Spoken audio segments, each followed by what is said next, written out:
Kathleen, so I understand that you only sell non-electronic games, so it's sort of a climate-friendly approach to gaming, right? This is true, Yeah, yes. so and you're also climate conscious and worried about sustainability in Glen's Garden Market. Who is Glen?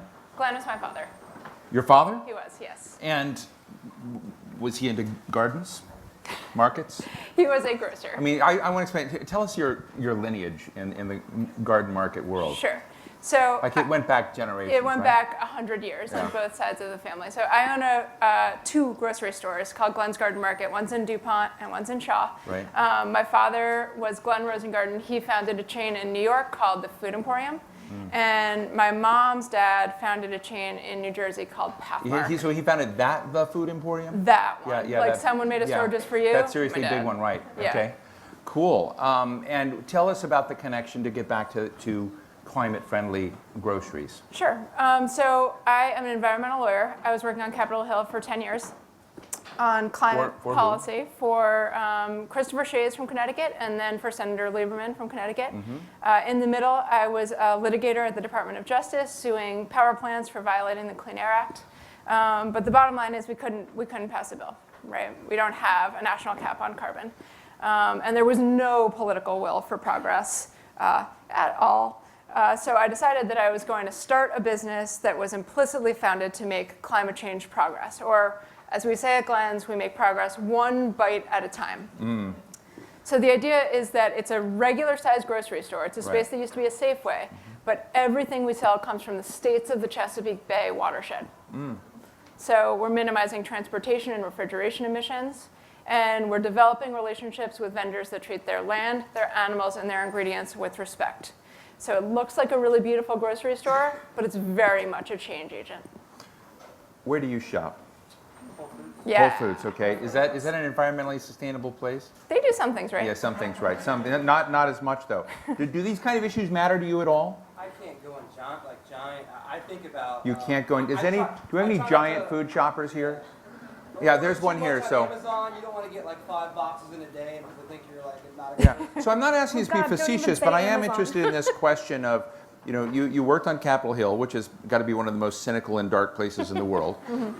You didn't succeed in what you wanted to do, and you went to kind of create a store that helped you personally do this. But I know that intellectually you're also aware that there's a giant food shopper out there, there are other big conglomerates, and that China is still building coal plants. So I'm interested in how you manage the contradiction of putting yourself in more of a microspace, and is there power in that we're not seeing, that someone like me is not quickly understanding in terms of getting echo effects out of your personal investment in telling that story?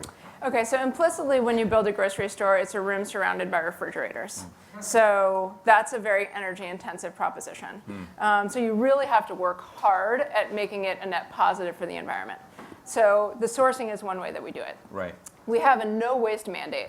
So unlike my competitors who are generating dumpsters full of garbage on a daily basis, food waste that composts into methane that ruins our environment, we're sending none. Right. We compost, we recycle, we don't use paper or plastic bags. We built the store out of cattle fencing. I mean, this is like the ultimate in reclaimed wood. I had a friend who moved from a cattle operation to a produce operation. We went from very energy intensive to much more eco-savvy. We built the store out of the story that told. How did you find cattle? Did you go on Craigslist or say, That's here's some like- cattle fencing It's a friend of in mine the from free product area? He was at the farmers markets and he was telling me the story. I sort of grew up with him, and he decided to rip down the cattle fencing, and I went to the barn in Loom, West Virginia, and crawled up in the barn, and I said, I'll have that one and that one. Those are the walls when you walk into the grocery store, et cetera. Every single decision we make is made with the climate in mind. Right. And Kathleen, games. Why? Games. Why? Why? Because I liked games. I like games and puzzles. I also had a background in law firms and international trade and various things. And my son was growing up, and I decided I didn't want to do that anymore, and I wanted to open a store. And although we try and be as environmentally friendly as we humanly possibly can, Right. My whole concept of the store is more bringing community together to be together and giving back to the community. So a lot of what we do for good is giving to local schools, getting kids involved in non-electronic games, making them smarter, making them have more strategic thought, more tactical thought, and really introducing these children to social skills that a lot of kids are losing today. And that's what really appealed to me when I was doing a little research into what you did, is the kind of cognitive skill development and kind of working with youth and children. And I think it's one of the really big challenges today in looking at how we get that equation right. And I've always been interested in whether or not in non-educational ways, I don't know how to put this, whether games like what you're doing on the outside helps correct the deficits in these other environments on education. Through what we've seen, it definitely does, and there's been lots of studies. Most of the studies, however, focus around chess or different mastermind. There was a big study about using mastermind and developing logic deduction and things like that. A lot of what we do are more modern games. They're called designer games or European games. Some of you might have heard of Settlers of Catan, things like that. We do a lot of that kind of game, and we run after-school game clubs in 14 local schools and have over 500 kids a week in board game clubs.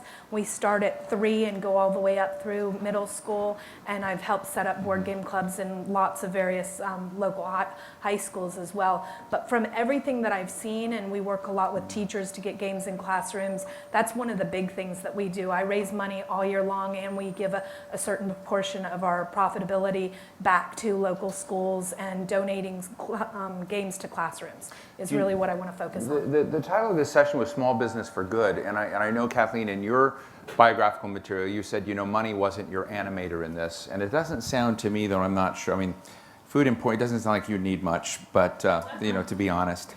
But I think that maybe I'm wrong, but I think that the issue there is you're animated by different issues. And I'm interested in what kinds of sacrifices are involved.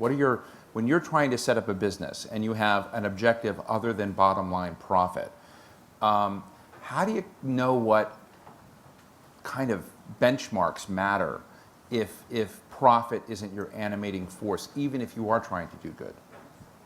I want to be able to pay the bills, so that's always a good one if I can pay the bills. It's very, very important to me to take care of my staff. Right. So we have a profit sharing project. If I can make enough that I'm not going to lose my house and that I can pay my car note, and actually I just finished paying off my car, so I don't have to worry about that anymore. But as long as I can do those things, that was good enough for me, as long as I knew that I was doing something good for the community. But is it important for you to sort of sense impact beyond your store that you're... For me it is, and it's really funny because this is the busiest time of the year. How do you get that They made feedback? me come talk at the busiest time of the year.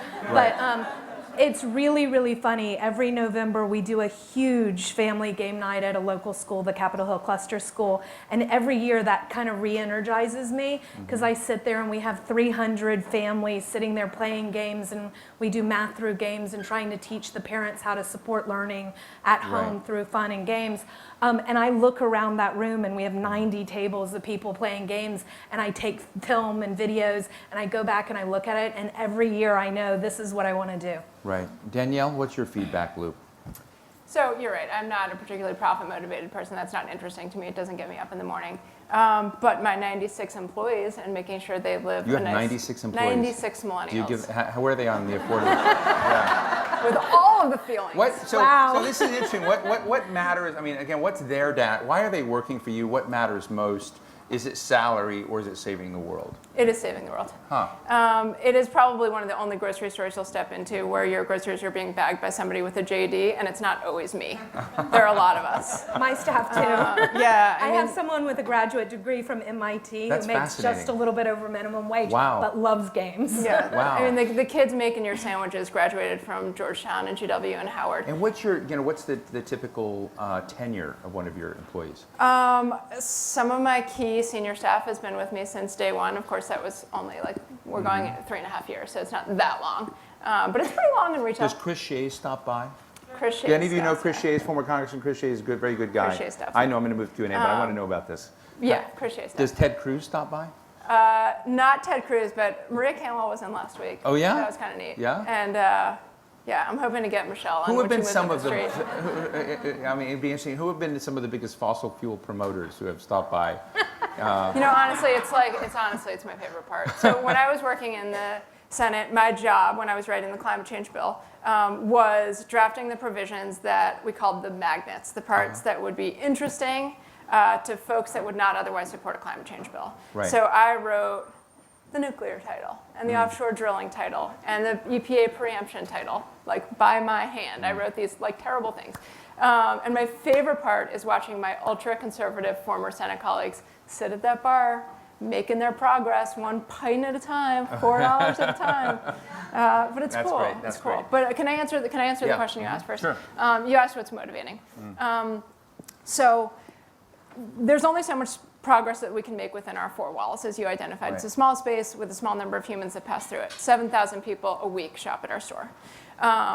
So the way we expand our reach beyond those walls is by launching and incubating relationships with other small businesses that share our values. So we've been open for about 3.5 years. We've launched 63 local food businesses. Wow. Of those, 34 are owned by women. Wow. So what that means is that 63 local food entrepreneurs had their very first chance to sell their products on our shelves. And the relationship extends beyond just helping them with package and price point and flavor profile and product placement. When they want to grow and take on another account, I will write them a check to buy the equipment they need to scale. If they're trying to enter into a fundraising round, I will write a check so that they can take their deck to an investment house and look real. And we foster these really symbiotic relationships that are a great outlet of the profit that we're generating at Glen's, but they're also really the nucleus of the DC food scene. So you can step into the space and you see a microcosm of what's happening regionally, but also you are supporting all of these hundreds of small businesses along with ours. Before I go to the audience, we'll just ask you both, Kathleen, first. You've got a slightly bigger ecosystem, and it sounds like you've got a wonderful ecosystem that's just perfect for me for the holidays to go visit, and everyone else just outside the Eastern Market Metro Station. Do you find other places copying you and trying to sort of look at how you do it? I'm interested in the storytelling that inspires someone in Bartlesville, Oklahoma to go do what you're doing, For sure, or just in like Salina, Danielle, Kansas, or elsewhere, I've had, being in DC, obviously, we get people from all over the world. Right. The first time I got my first call from Africa of somebody But asking you help for them games. actually become We the do. entrepreneur you've become? I've helped many stores open Right. and get started and follow mine. We are not a traditional game store. There's lots of like kind of dark, deep, like Dungeons and Dragons-y type stores. We're a much brighter, happy, family-friendly type store.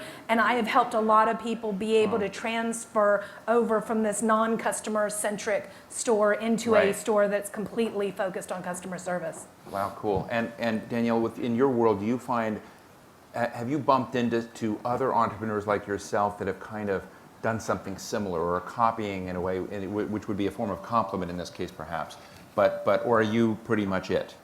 No, I mean, people are coming to me on a regular basis, asking for help. What's the margin on this supposed to be? Where do I buy a shelf for a grocery store? Do you give them pricing information? I protect the real proprietary stuff, but yeah, I mean, I've like laid out grocery stores for other people. Fascinating. Okay, I guess we have to move to maybe 1.5 questions. Questions, thoughts, reactions from the audience here? How are you on overtime? No problemo, dude. No problemo, dude. Questions, comments? Yes, right here. It sounds like both of you are depending upon hiring people who you could never hire in Salinas, Kansas. Right. Are they being subsidized some other way so they could work for you for Fascinating $15 question. an hour? Right. You want to go first? So I refer to our team as the Glen's family, and we treat them as such. So not only do we pay a living wage plus, and we did well before DC forced the hand, but I buy every single one of my 96 staffers a meal every single day that they work. So that saves them a whole lot of money. And then there are a bunch of other benefits too. Of course, we provide healthcare, we provide paid vacation, paid sick leave. So a lot of these guys are students and they're really working for us for supplemental income. But it is certainly possible to work in our grocery stores, make a living wage and support yourself in the city. Many of them do. Great. Any other quick question? Yes, the man who just scratched himself right there. Okay. Well, I want to thank Danielle Vogel and Kathleen Donahue for a fascinating discussion. I want to go see your store. I'm going to go see your market. And thank you both for sharing with us the model of what you're doing. Thank you. Thanks.